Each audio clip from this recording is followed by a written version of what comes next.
All right, peace.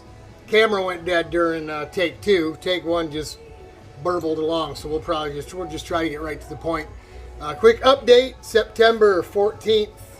It's Tuesday.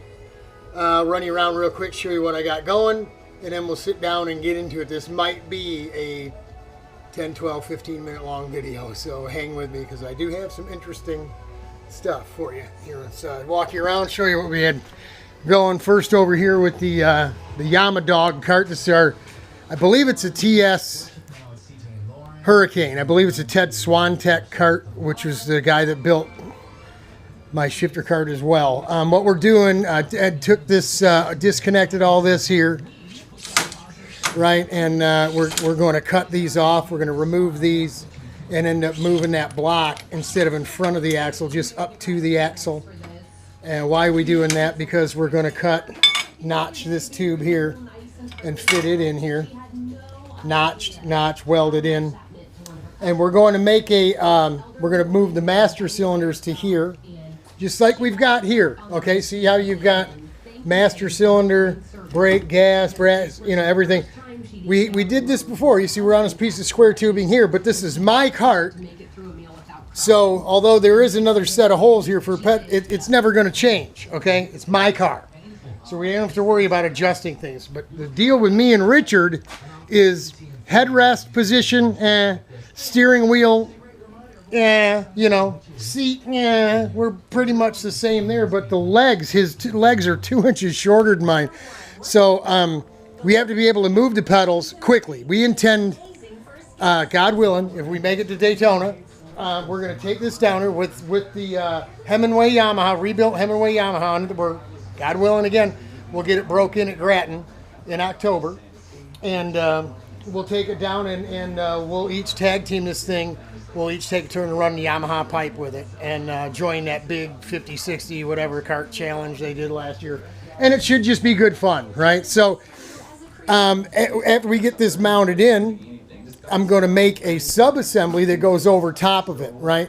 It'll be flat here, about yay wide, probably a little wider than a tube, and then it'll be shaped like a T, and they'll be bent down. We'll have pegs coming out, probably shoulder bolts that are welded on the back side, and we'll actually put some quarter-inch steel stock on top of here that we're going to drill and tap into the whole thing, right?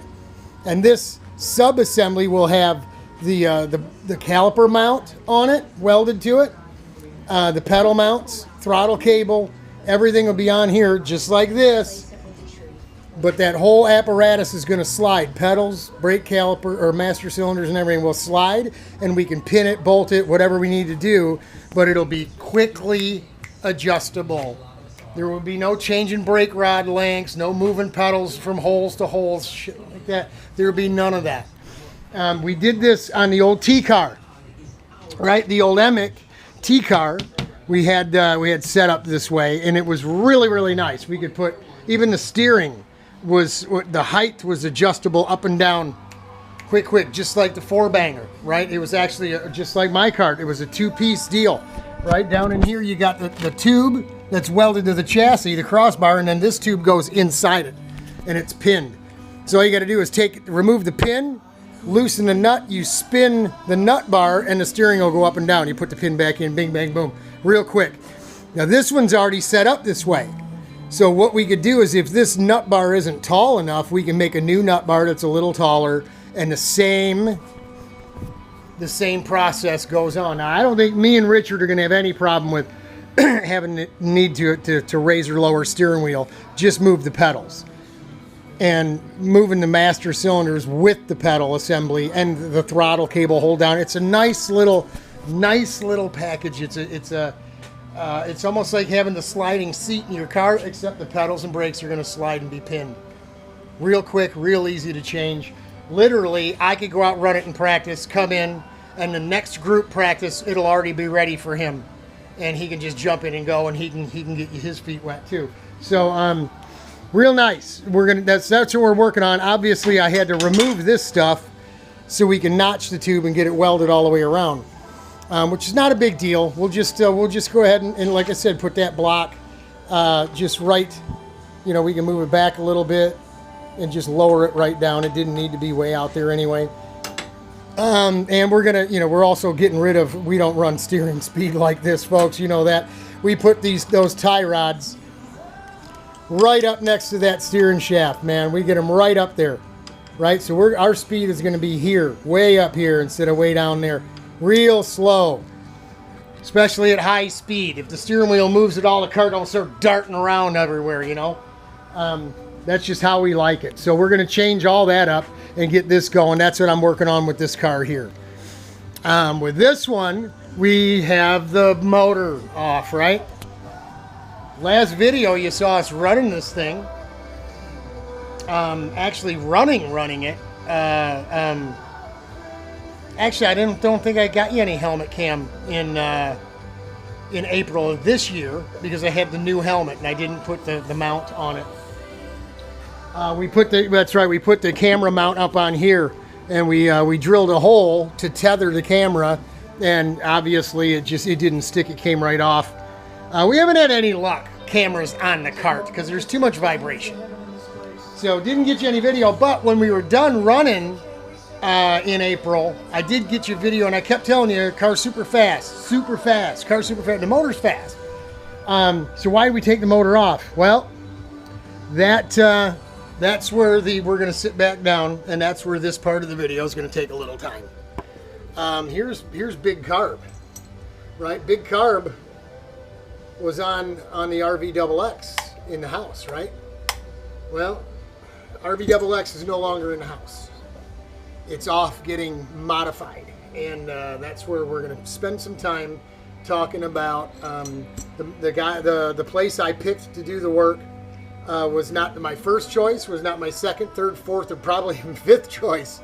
Did I settle for some jabron? Absolutely not. We chose SwedeTech because of the just insurmountable amount of data, information, and victories and history they have. They know what they're doing. They have a developed program, a 125 KZ porting program that they know works. All the development is done. There will be no experimenting. There will be no guessing. None of that. But backing up the train, I didn't go seeking out SwedeTech. There's a couple of you here. One being Scott Courier. Hey Scott, how's your ankle doing, buddy? I hope you're getting better, feeling better. He's an engine guy. I've sent a cylinder to Scott, donated to him. He's tried welding up that cracked cylinder that we broke when the motor stuck real hard at Grattan a bunch of years ago, that helmet cam video we got for you. And of course, John West. Well, John's our good buddy. He's an engine guy too. Scott's dyno isn't, I'm not sure that he even has one yet or he's even up and running. He does have quite a bit of experience, talking to him from doing two-stroke stuff, not primarily 125 lay-down road racing motors, but and two strokes in general. More, I think, dirt bike stuff or hair scrambling stuff. I'm not sure where his road race experience is, if he's got any at all. John, on the other hand, tons of road race experience, right? Why didn't I pick John? John's my good buddy. Would he give me a good deal? He probably would have, you know what? He probably would have done it for nothing. I'll be honest. I'm just going to say it, John. We're tight like that. We're good like that. If not for nothing, probably just for his time. And he'd have invited me over to run the guts out of it on his dyno and get it tuned in. Why didn't I pick John? Because John does not have what SwedeTech has. He doesn't have what Brian Fisher has. He doesn't have what Phil Davis has. He doesn't have what maybe a couple others modifiers of the KZ who are I don't want to say famous for doing it, but they have a history, have a program, a proven porting program that works, that they're selling, that people are running, and is out there running every weekend, every track you go to. Love John, and if I had a two-cylinder 250, he'd be the person I send it to. Absolutely, hands down. Wouldn't think twice about it. Doesn't mean that I'm not going to come to Chicago, John, after we test, after we get this motor back, get it broke in, and do a little test tuning. We will we would love to bring a couple carburetors and, of course, the big pipe and the stock pipe over and put them on the dyno and run them and see what is the best combination of parts for this Swedetech modified motor. This isn't meant to be embarrassment or point of anger for John or Scott. Neither one of them should be upset. I told Scott straight up, I do not want to do development, right? That's why I donated a cylinder. He's got a motor, either a VL or an RVS for that particular cylinder. And that cylinder I sent out, spent $250 getting it chrome plated. It's got a crack in the water jacket. Hell, he could do dyno testing without even running water through it. And he's got a good barrel that he can cut and grind on and destroy if he has to. That was my donation. That's as far as I'm willing to go financially doing any development. That's why I went to a proven guy. So I started out with Phil Davis. I wanted Phil Davis. Phil Davis was the Modena importer, the North American importer, up to until about a year and a half, 2 years ago. He's from Philadelphia. Why Phil Davis? I met him at Mid-Ohio when I was trying to work out a Modena program for my kart for Daytona. And he was really open-minded, very cool about it. Helped me with some technical engineering type stuff on air ducting, air boxes, stuff like that to get your radiator airflow and cooling optimal and all that stuff. So that was really, really cool. And I just like Phil. Phil's just a real likable guy. And if he couldn't do something, he'd tell you. But very, very cool, very likable guy. And spent the weekend with him down there at Mid-Ohio just watching him deal with his customers. And I liked everything I saw. Unfortunately, his real business is making these right here. These cans for anything, whether it's carb cleaner, spray paint, anything that comes in these aerosol cans, right?